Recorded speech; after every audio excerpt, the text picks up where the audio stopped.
Morning students. आज हम लोग एक्टिविटी के अंतर्गत चूँकि पाठ 4 प्रभु तुम मेरे मन की जानो, इस चैप्टर को हम लोग पढ़ेंगे और बाद में बताया जाएगा इसके अंतर्गत एक्टिविटी में आपको क्या कार्य करना है। आज मैं इसको एक्सप्लेन कर देता हूँ।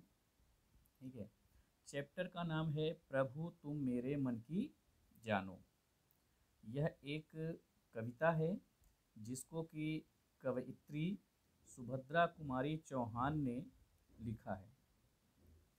तो आइए देखते हैं इस कविता के माध्यम से कवयित्री क्या कहना चाहती हैं। सुभद्रा कुमारी चौहान ने इस कविता के अंतर्गत बताया है, बात उस समय की गई है जब हमारे देश में छुआछूत की समस्या सर्वोपरि थी। आज छुआछूत एक सामाजिक और दंडनीय अपराध माना जाता है। प्रस्तुत कविता में कवित्री ने भगवान के प्रति निस्वार्थ भक्ति का स्वरूप प्रस्तुत किया है। कवित्री का कहना है कि अब हम गरीब हैं, लाचार हैं, तो क्या हम आपकी पूजा नहीं कर सकते? हे प्रभु, आप ही हमारे मन की व्यथा को जान सकते हैं।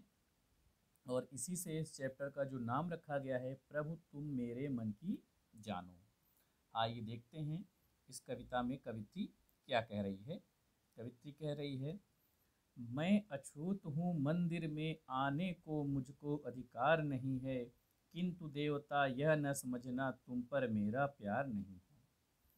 प्यार असीम अमिट है, फिर भी पास तुम्हारे आ न सकूंगी, यह अपनी छोटी सी पूजा चरणों तक पहुंचा न सकूंगी। यहाँ पे कवित्री छुआछूत की व्यथा से पीड़ित है और उसका कहना है कि हे प्रभु, मैं अछूत हूँ क्योंकि मुझे कोई छूता नहीं है, मंदिर में कोई जाने नहीं देता है, मुझे मंदिर में पूजा करने का कोई अधिकार नहीं है। इसलिए कह रहे मैं अछूत हूँ, मंदिर में आने का मुझे अधिकार नहीं। क्योंकि बात उस समय की है जब छुआछूत भेदभाव बहुत माना जाता था। जो छोटी जात के लोग होते हैं उन्हें तुच्छ और हीन समझा जाता था। मंदिरों पर, पढ़ाई लिखाई पर या किसी भी सामाजिक कार्यक्रम में उनको जाने की अनुमति नहीं होती थी। तो उसी से पीड़ित होकर यह कविता लिखी गई है। और कवित्री कहती है कि मैं अछूत हूँ, मंदिर में आने का मुझको अधिकार नहीं है, किंतु देवता यह न समझना तुम पर मेरा प्यार नहीं है।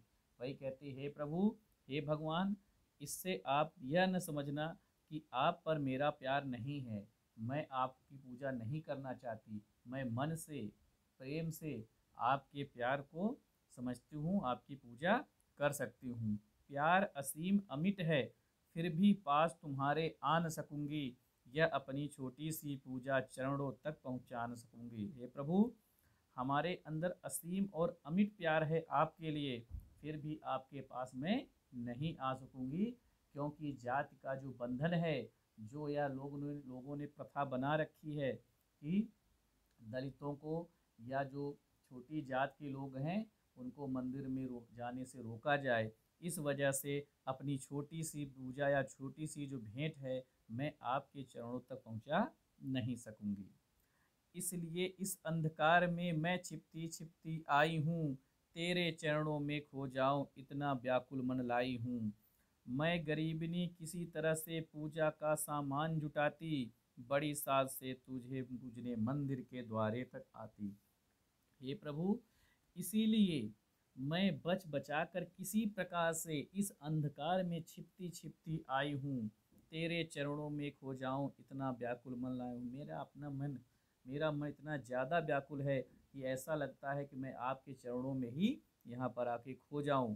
मैं गरीबनी किसी तरह से पूजा का सामान पे, हे प्रभु, मैं गरीब हूँ, किसी प्रकार से किसी तरह से बड़ी मुश्किल से ही तुम्हारे लिए मैं पूजा का सामान जुटाती हूँ और बड़ी साध से तुझे पूजने मंदिर के द्वारे आती।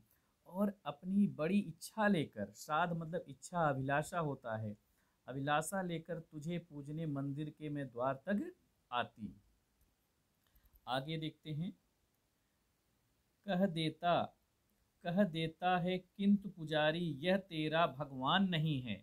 यहाँ पर देखिए जो पुजारी है वहाँ पर क्या है, वह उसका विरोध करता है, क्योंकि चुपचाप जब वो आती है तो पुजारी वहाँ दरवाजे पे मिलता है और कहता क्या है, कह देता है किंतु पुजारी यह तेरा भगवान नहीं है, दूर कहीं मंदिर अछूत का और दूर भगवान कहीं है। मैं सुनती हूँ जल उठती है मन में या विद्रोही ज्वाला, यह कठोरता ईश्वर को भी जिसने टूक टूक कर डाला। ये तो जैसे ही मैं किसी प्रकार से बच बचाकर लोगों से छिप कर मंदिर आती हूँ, किंतु जो वह पुजारी है जो वहाँ पर बैठा है वह यह कह देता है कि यहाँ पर तुम्हारा कोई भगवान नहीं है, तू दूर कहीं मंदिर अछूत का, जो अछूत का मंदिर है वहाँ पर चली जा, और दूर भगवान कहीं, तुम्हारा भगवान और कहीं पर भी है।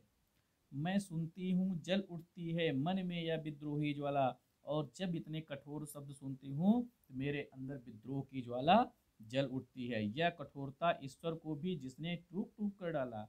और जब इस बात को सुनती हूँ कि उसने ईश्वर को भी बांट दिया है, कि गरीब का ईश्वर कोई और, अमीर का ईश्वर कोई और, ठीक है, बड़ी जात का ईश्वर कोई और छोटी नीच जात का ईश्वर कोई और।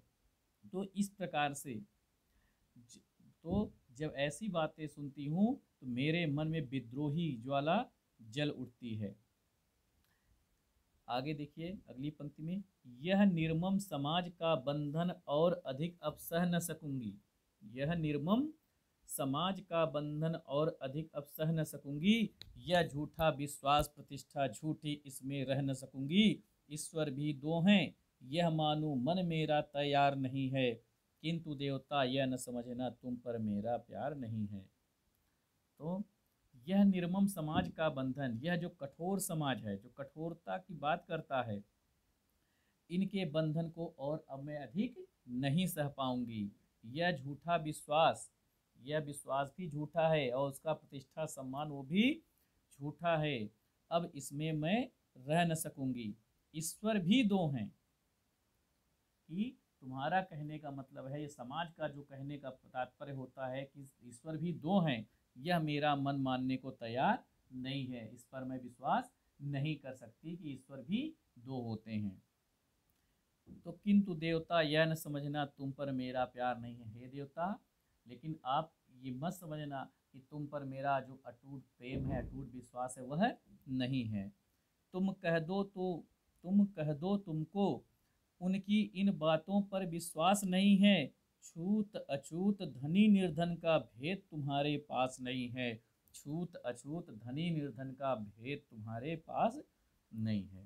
तो वही ईश्वर से प्रार्थना करती है कि हे प्रभु, तुम ही कह दो कि तुमको उनकी इन बातों पर विश्वास नहीं है, क्योंकि छूत अछूत धनी निर्धन का भेद तुम्हारे पास नहीं है। प्रभु तुम कह दो कि छूत और अछूत, धनी निर्धन यानी गरीब हैं अमीर हैं, इन सब का भेदभाव है ईश्वर आपके पास नहीं है। अब तुम स्वयं ही उन लोगों से कह दो जो यह भेदभाव करते हैं। सुभद्रा कुमारी चौहान। मेरे बच्चों, इतनी अच्छी कविता है, इसको आप लोग याद कर लेना और इनकी पंक्तियों को ज़रूरत पड़ने पे आप लोग कभी भी बोल सकते हो। धन्यवाद।